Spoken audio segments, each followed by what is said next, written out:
trên rồng lệ mì phun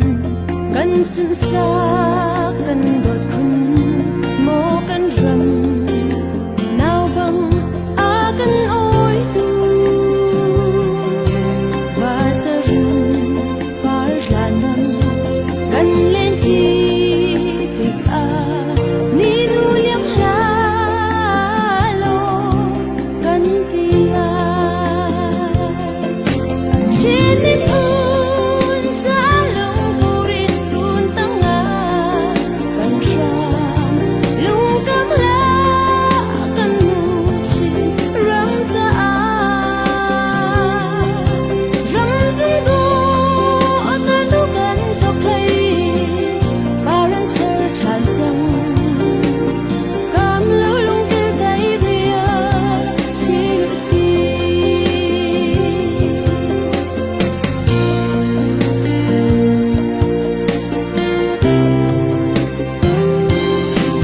trên mê phun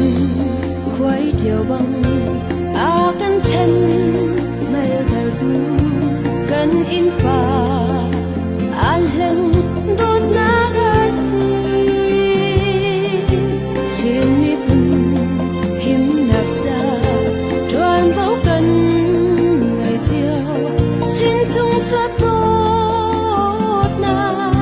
sung khun la trên đi phun giá lông bù rin run tăng ngà căn xoa lung cam lá căn nụ trên rắm ra rắm dưng đô tơ tu căn dọc lấy ba ren sơ tràn dơ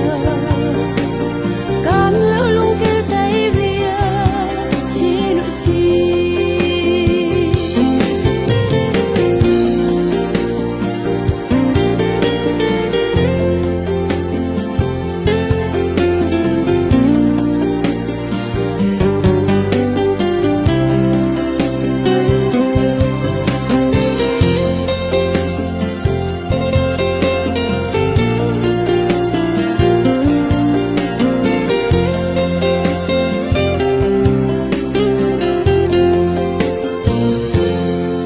trên sông khar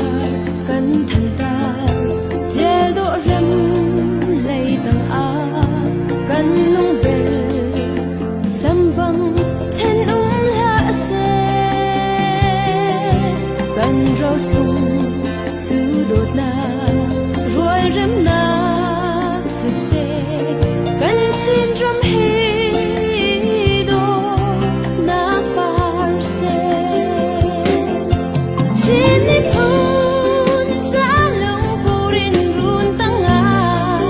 căn xoa lung cam lá căn nụ chi rắm ra rắm dưng đô tơ tu căn dọc lấy